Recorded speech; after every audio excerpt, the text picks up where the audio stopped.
안녕하십니까. 반갑습니다. 교남 김영만입니다. 이 영상을 찍다 보니까요, 자꾸 늘어져요. 말이 자꾸 이렇게 그냥 늘어지고. 근데 조금 좀 더 생동감 있고 좀 활기차게 하고 싶은데, 이 과목 특성상 좀 어려운 것 같습니다. 자, 어쨌든 교육 프로그램이라는 게 교육 자체가 재미는 없잖아요. 근데 그 자체에서 재미를 느끼면은 진짜 재미있겠죠. 자, 시작해 보겠습니다.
이 글씨를 직접 쓰는 자체는 사람이 직접 하는 거라 어떨 때는 좀 잘 나오고 어떨 땐 잘 못 나오고 그렇습니다. 그래서 이 영상을 제작하는 본인도 마음에 들 때가 있고 안 들 때가 있고 하는데, 작가가 예술가가 평생을 진짜 예술만 했을 때 수작이라고 손꼽는 게 5손가락 안쪽에 든다고 합니다. 그 정도로 어려운 거죠, 예술 자체가. 자, 이제 똑같은 말씀이지만은, 자, 올레자를 한번 보겠습니다. 자, 해설을 좀 이렇게 써놓고 보시라고 제가 권해드렸죠. 자, 원래 좀 복잡하게 생겼죠. 자, 이렇게 생겼습니다. 이렇게 써놓고 봤을 때 보면은 변화가 많구나 하는 거를 한눈에 아실 거예요. 그리고 해설을 썼으니까는 참고로 말씀드리는데, 실사를 이렇게 써놓고서 인쇄돼 있는 이렇게 해서 갈고리 다른 이런 모양으로 쓰시는 분도 있어요. 물론 이렇게 써서 어울리면 괜찮은데, 보통 글씨 이제 모필 글씨로 왔을 때는 이렇게 점으로 쓰는 게 훨씬 더 안정감 있고 더 좋지 않을까 생각해요. 남자는 해서에 가까우니까 너무 쉽죠. 자, 이거는 안 써도 될 것 같고요. 자, 여기 이제 다음 페이지에 이게 집궁자. 이것도 비교적 평이하잖아요. 그래도 써보세요. 이렇게 한번 써보세요.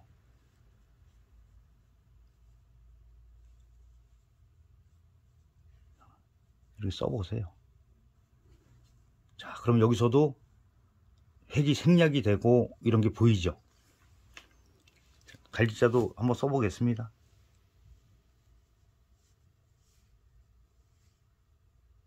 이렇게 쓰여지잖아요. 더 길게 빼도 되고 그건 본인의 취향에 맞게 하시면 되고요. 그랬을 때, 자, 어떤 부분이 어떻게 변했나. 자, 요거는 많이 생략이 됐어요. 자, 그래서 제 영상 중에 붓으로 자전 찾기 이런 게 있어요. 거기 보시면은 자전을 찾는 게 나오니까 참고해서 자전을 한번 꼭 찾아보세요.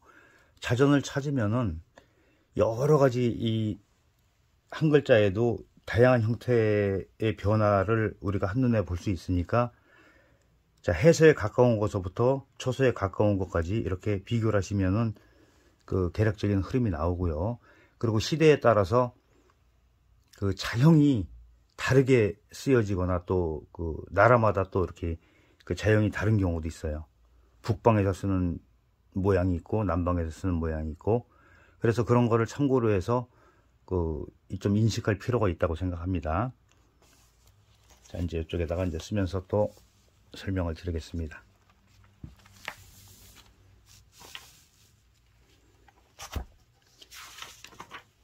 자, 우리 위편 3전이란 말 아시죠? 옛날에는 그 시대, 공자 시대에는 뭐 종이가 없고 다 그 간, 목간, 죽간 이렇게 돼 있는데, 얇게 켜놓은, 이렇게 여기 좀 더 두껍겠죠? 이렇게 얇게 켜놓은 그 대나무나 나무에다가 글씨를 썼어요. 그래서 이거를 가죽끈으로 묶었다 그러죠. 그래서 이게 넘기고 이렇게 넘기다 보면은 가죽이니까 닳아서 끊어졌다는 얘기예요. 그러니까 그 정도로, 제 책도 보면 이렇게 많이 낡았죠. 많이 그렇게 그 정도로 하면은 잘 한다 이렇게 알려져 있습니다. 자, 여기서도 역시 마찬가지로 강조드리는 게 힘줬다 힘 빼는 거예요. 안 그렇게 생겼지만은 내가 쓸 때는 적용을 해서 쓰는 게 좋다. 자, 힘줬다 힘 빼고, 자, 이렇게 넘어가죠. 자, 여기 보면 살짝 끝이, 이제 여러분들 책으로 확인하세요. 이렇게 살짝 끝이 이렇게 그 넘어온 게 표시가 돼 있어요. 이거는 문필이 여기서 이렇게 들어왔다고 이해를 하시면 돼요. 이 흔적이다. 해석을 할 때 여기서도 이렇게 끌고 온다 그랬습니다. 바로 탁 치면은 굉장히 경망스러워져요. 그러면 글씨가 품격을 바로 잃어버립니다. 이렇게 해서, 자, 힘줬다 힘 빼고 이렇게. 그런데 이 거느릴 총자 같은 경우는 많이 붙여놨잖아요. 이 방향성이 지금 안 맞아요. 이걸로 봤을 때. 이럴 땐 한번 재해석을 하자. 이 방향을 잡을 때 여기서 이 방향으로 오는 게 맞겠죠. 그러면은 책에 있는 대로 임설하고 싶을 때는 어떻게 하냐. 지금 각도를, 이 각도랑은 좀 안 맞아요. 그럼 여기서 한 번 더 재해석을 할 필요가 있습니다. 더 세우면 되겠죠. 이 각도를. 그래서 이 방향을 여기로 오면 일로 붙어요. 이런 식으로 여기가 확 붙겠죠. 그렇지 않고 일반적인 각도로 오게 되면은 붙을 수가 없어요. 흐름이. 그런 것도 참고적으로 생각 한 번 더 인식을 하시는 게 좋을 것 같아요. 자, 여기서 이렇게 왔죠. 이렇게 해서 힘을 빼면서 다시 힘 주는 거예요. 그렇죠. 그래야지 이게 마음심의 이쪽 왼쪽 점이 이루어지겠죠. 이렇게 여기도 꼬다리가 살짝 표시가 있어요. 이렇게 넘어갔다 보시면 돼요. 여기서도 붓이 이렇게 넘어가죠. 자, 이렇게 해서 살짝 이런 식으로. 그래서 길을 정확하게 인식을 하자. 자, 앞에 영상에서 예를 들어서 한 얘기겠죠. 여기서 공을 던지는데 공이 이렇게는 안 가요. 자, 항상 포물선을 그리고 이렇게 궤적이라는 게 있죠. 이것도 궤적을 따라서 있다라고 인식을 하시는 게 훨씬 더 좋겠죠. 그리고 이제 행서도 보면은 이 초서에 가까운 게 있고 이렇게 그 해서에 가까운 게 있는데 해행이라고 그랬죠. 그렇지만은 행서기 때문에 해서 쓰듯이 쓰게 되면은 다른 글자와의 호응이 안 될 수가 있어요.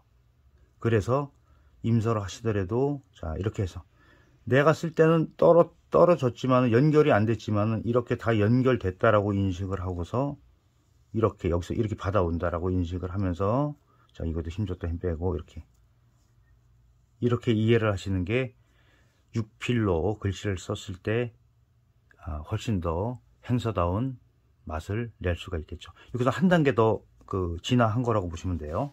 일반적인 임서에서. 자, 이제 궁자도 보겠습니다.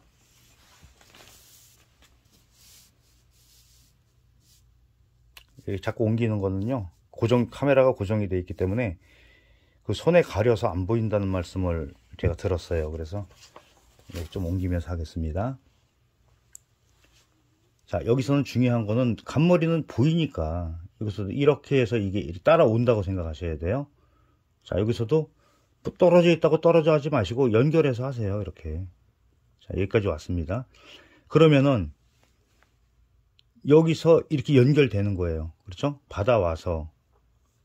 자, 여기까지 입구가 정확하게 이루어졌죠?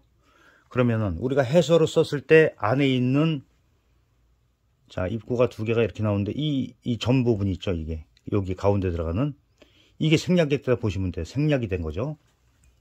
그리고 입구도 아랫부분은 그냥 이쪽에 획을 하나가 생략을 해서 이렇게 왔다고 보시면 돼요. 그래서 획과 맥락의 구별이 정확하게 떨어진다. 자, 지자는 굉장히 여러 가지가 나왔어요. 그렇죠. 자, 지자, 갈지자 같은 경우는 뭐 시를 만약에 그 작품을 한다 그랬더니 몇 자 안 나오니까 상관이 없겠지만은 일반적인 문장에서는 굉장히 많이 나와요. 그래서 2개, 3개 이렇게 나왔을 때는 거기에 어울리는 자형을 갖다 쓰시는 게 그 변화도 생기고 좋겠죠. 근데 하나만 알고 있는 게 아니고 여러 형태를 알고 계시면은 훨씬 더 유리할 거라고 생각됩니다. 자, 여기서도 이렇게 해서 끝으로 붓이 이렇게 모이잖아요. 자, 이렇게 받아왔다고 생각하시면 돼요. 자, 여기서는 이렇게 넘어오죠. 힘을 빼면서 다시 왔다가 이렇게 뺐다고 생각하시면 돼요. 그랬을 때 중요한 부분은 제가 표시를 해놨죠. 자, 체계는 떨어졌습니다. 떨어졌지만 있는 거예요. 이 선이 살아 있는 거예요. 항상 인식을 그렇게 하셔야 돼요. 그래서 자, 지금은 이 설명을 드리느냐고 체본 쓸 때도 마찬가지예요. 옆으로 한자 한자 위주로 자형을 익히라고 한자 한자 옆으로 체본을 써드리는 거고, 자, 보통 16자를 내가 체본을 받았어요. 그러면은 이렇게 한자 한자가 공부가 된 상태에서는 자, 종이를 세로로 놓고 세로 쓰기 연습도 같이 병행하시면은 이 흐름이라는 거를 우리가 몸으로 익히는데 훨씬 더 도움이 될 거라고 생각합니다. 자, 글씨는 특히 행서는 서예의 꽃이라고 합니다. 그래서 가장 멋있고 그리고 난이도가 높아서 이제 붓을 잡고 많은 시간을 이렇게 흘러갔을 때 완성이 되는 서체라고 생각하시면 될 것 같아요. 그래서 이제 하나하나 이렇게, 자, 오늘은 흐름을 이제 찾는 게 이제 도움이 되기 위한 그런 걸 말씀드렸어요. 항상 세로 쓰기를 하셔서, 자, 이렇게 쭉 내려오면서, 네, 여기에 대해서 간단하게 보충 설명을 하나 하고 마무리 질까요? 그래서 빈칸에다 해볼까요?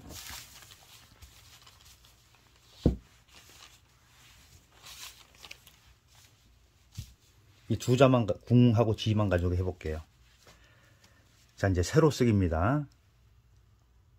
자, 이렇게 해서,